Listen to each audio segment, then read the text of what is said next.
بسم اللہ الرحمن الرحیم۔ محترم سامعین، اگر آپ قربانی کا جانور لینے کے لیے بازار جا رہے ہیں تو اس میں شریعت آپ کی رہنمائی کرتی ہے کہ جب آپ گھر سے نکلیں تو دعا پڑھیں، جب بازار میں داخل ہوں تو بازار میں داخل ہونے کی دعا پڑھیں۔ بازار میں داخل ہونے کی دعا کیا ہے؟ لا الہ الا اللہ وحدہ لا شریک لہ لہ الملک ولہ الحمد یحیی ویمیت وہو حی لا یموت بیدہ الخیر وہو علی کل شیء قدیر۔ یہ دعا پڑھ کر بازار میں داخل ہوں۔ اب بازار میں کتنا وقت گزارنا ہے اور کتنا نہیں گزارنا، تو بازار کے بارے میں آتا ہے احب البلاد الی اللہ مساجدہا وابغض البلاد الی اللہ اسواقہا۔ اللہ رب العالمین کے نزدیک سب سے محبوب ترین جگہیں مسجدیں ہیں اور مبغوض ترین جگہیں بازار ہیں۔ تو اگر آپ لوگ بازار جاتے ہیں اپنی ضرورت کی چیز لیں اور واپس آ جائیں۔ بازار میں زیادہ دیر رکنا یہ مناسب نہیں ہے۔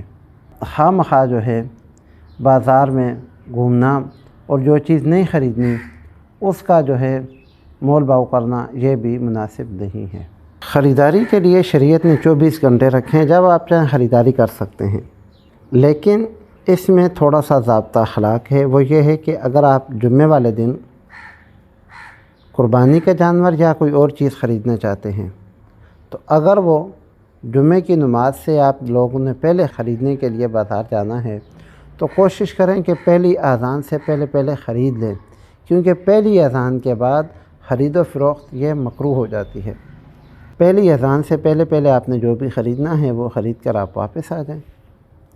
یا اگر آپ جمعے کی اذان کے بعد جانا چاہتے ہیں تو پھر اپنی نماز کا خیال رکھیں، چاہے آپ قربانی کا جانور لینے جا رہے ہیں یا کوئی اور چیز لینے جا رہے ہیں تو اپنی نمازوں کا خیال رکھیں، وہاں آپ اپنی نماز جماعت کے ساتھ ادا کریں، اور اگر وہاں آپ جماعت کے ساتھ ادا نہیں کر سکتے تو پھر ایسے وقت میں جائیں کہ واپس اپنی نماز ادا کرنے کے لیے آپ اپنی جگہ پر پہنچ جائیں۔ ایک اور چیز جو شریعت میں خریداری کے حوالے سے ناپسندیدہ ہے وہ یہ ہے کہ آپ کوئی چیز لینے کے لیے گئے، مثال کے طور پر آپ قربانی کا جانور لینے کے لیے گئے، وہاں آپ کو ایک جانور پسند آ گیا، لیکن اسی جانور کو ایک اور بندہ آپ سے پہلے خرید رہا ہے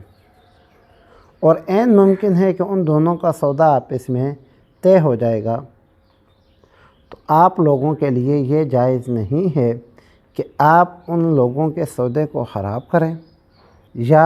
زیادہ جانور کی قیمت لگا کر اس کو خریدنے کی کوشش کریں۔ یہ جائز نہیں ہے،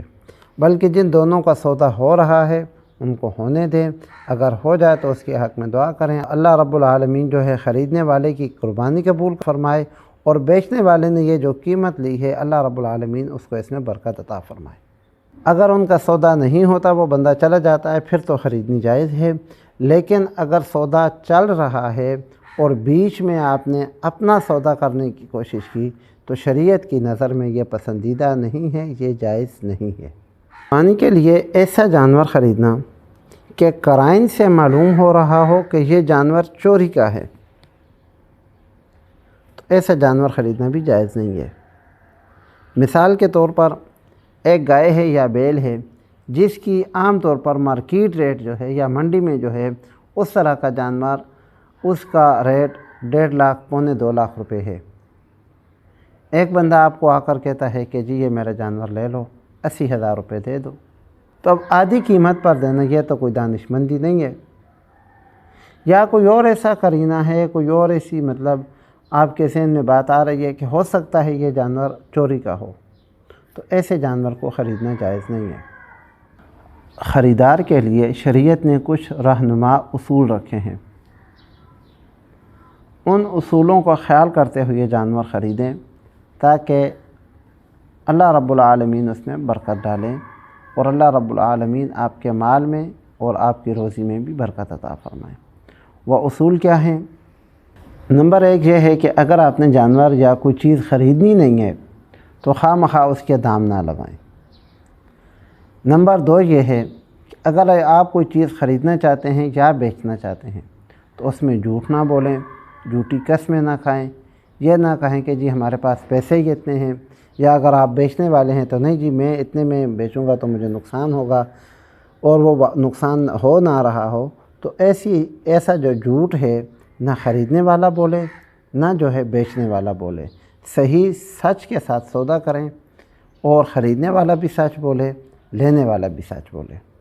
تیسرے نمبر پر لینے اور دینے کے معاملات جو ہیں، کوئی چیز آپ لینا چاہتے ہیں یا کسی کو بیچنا چاہتے ہیں تو اپنے معاملات نرمی کے ساتھ طے کریں، اور ان میں آپ کے لہجے میں، آپ کے الفاظ میں نہ لیتے وقت سختی ہو اور نہ جو ہے دیتے وقت سختی ہو۔ نرمی سے اور درگزر سے کام لیتے ہوئے اپنا کاروبار کریں۔ چوتھا نمبر یہ ہے کہ کسی کو دھوکہ دیں بھی نہیں اور کسی سے دھوکہ کھائیں بھی نہیں۔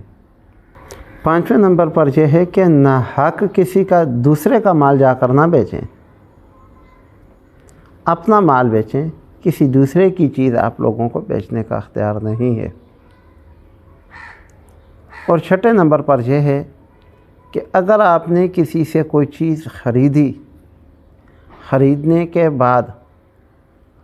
آپ کو یہ محسوس ہوتا ہے کہ یار جس بندے نے یہ چیز مجھے بیچی ہے نا وہ شرمندہ ہے، بیچ تو اس نے دی ہے، بیچ باؤ کر کے میں نے اس سے لے تو لی ہے، لیکن وہ بندہ شرمندہ ہے، وہ دل سے اس پر راضی نہیں ہے، تو آپ اس کو وہ چیز واپس کر دیں کہ یہ لو بھائی آپ راضی نہیں ہو تو یہ آپ اپنی چیز رکھ لو، میرے پیسے مجھے دے دو۔ ایسے ہی شریعت کے اندر ایک بے عقالہ ہوتی ہے، آپ سے کسی نے کوئی چیز لی، لینے کے بعد اگر وہ آپ کو وہ چیز واپس کرنا چاہتا ہے تو اگر وہ اس نے اپنے پاس سے اس میں کوئی عیب پیدا نہیں کیا، جیسی لی ویسی ہی واپس کرنا چاہتا ہے کسی بھی عذر کی وجہ سے، تو پھر آپ لوگوں کو چاہیے کہ اسے وہ چیز واپس لے لیں۔ یہ نہیں کہ آپ نے ایک دفعہ فروخت کر دی، اب باقی جب وہ آ جائے تو نہیں جی ہم تو اب اس کو واپس نہیں لیں گے، نہیں جی ہماری دکان کا اصول نہیں ہے جی۔ تو بھائی مسلمانوں کے ساتھ، ایمان والوں کے ساتھ اور اللہ کی مخلوق کے ساتھ نرمی کا معاملہ رکھو، اپنی دکان پہ رکھ لو، کوئی اور گاہک آ کے آپ سے لے جائے گا۔ اگر اس کو کوئی عذر ہے، کسی وجہ سے وہ آپ کو واپس کرنا چاہتا ہے اور آپ کی چیز کے اندر کوئی عیب بھی پیدا نہیں کیا تو آپ آسانی سے اس کو واپس کر دیں۔ اگر آپ کسی سے جانور لیتے ہیں تو وہ جانور آپ اس کو تول کر لینا چاہتے ہیں تو یہ لینا بھی جائز ہے۔ مثال کے طور پر یہ جو ہمارے بھائی فارمی مرغی کا کاروبار کرتے ہیں تو یہ جب بھی مرغی لیتے ہیں زندہ مرغی ہوتی ہے اور اس کو تول کر لیتے ہیں، تو ایسا تول کر جانور لینا بھی جائز ہے، اس میں کوئی قباحت نہیں ہے۔ آپ نے منڈی سے جانور خرید لیا، خریدنے کے بعد جب آپ اس کو گھر لائے تو سب سے پہلا کام جو آپ نے کرنا ہے، آپ نے دیکھنا ہے کہ اس جانور کے گلے میں کوئی گھنٹی وغیرہ تو نہیں بندھی ہوئی۔ اگر گھنٹی بندھی ہوئی ہے تو اس کو فوراً جو ہے اس کے گلے سے اتار دیں۔ جانور کے گلے میں گھنٹی باندھنا یہ کوئی مستحسن عمل نہیں ہے۔ اگر آپ نے قربانی کے لیے جانور لیا تو اس کے ساتھ فوٹو بنانا، سیلفیاں بنانا، ویڈیوز بنانا یہ بھی مناسب بات نہیں ہے۔ وہ جانور آپ نے لیا ہے اللہ کی رضا کے لیے، اب آپ اللہ رب العالمین سے دعا کریں کہ الہ العالمین اس جانور کو اپنی بارگاہ میں ہماری طرف سے قبول فرما اور ہمارے لیے اس جانور کو آخرت کا ذریعہ بنا۔ یہ دعا کرنی چاہیے اللہ رب العالمین سے، یہ مانگنا چاہیے، نہ کہ بندہ اس کے ساتھ سیلفیاں بنانے لگ جائے، فوٹو بنانے لگ جائے،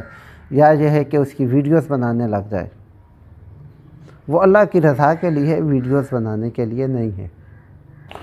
اور یہ ویڈیوز اور سیلفیز بنانا جو ہے یہ فضول کام ہے، اور من حسن اسلام المرء ترکہ ما لا یعنیہ، انسان کی اسلام کی خوبصورتی یہ ہے کہ وہ فضول باتوں کو چھوڑ دے۔ خریدنے کے بعد آپ نے جانور کو باندھنا کہاں ہے، تو خریدنے کے بعد جانور کو مناسب جگہ پر باندھیں ایسی جگہ پر باندھیں جہاں اس کو اگر گرمیوں کا موسم ہے تو چھاؤں میسر ہو، دھوپ میں نہ ہو۔ ایسے ہی ایسی جگہ پر آپ اس کو نہ باندھیں کہ جس سے اس جانور کو تکلیف ہو یا اس جانور کے باندھنے کی وجہ سے لوگوں کو تکلیف ہو۔ مثال کے طور پر آپ راستے میں ٹینٹ لگاتے ہیں اس کے لیے چھاؤں کرنے کے لیے، اور راستہ بند کر دیتے ہیں کہ آپ کا جانور بندھا ہوا ہے، یا کوئی اور ایسی حرکت کرتے ہیں کہ آپ کے جانور کی وجہ سے کسی کو تکلیف ہوتی ہے، تو یہ مناسب نہیں ہے۔ آپ جانور کو ایسی جگہ پر باندھیں کہ جانور کو بھی تکلیف نہ ہو اور آپ کے جانور کی وجہ سے لوگوں کو بھی تکلیف نہ ہو۔ جانور کو ایسی جگہ پر اور ایسے انداز سے باندھیں۔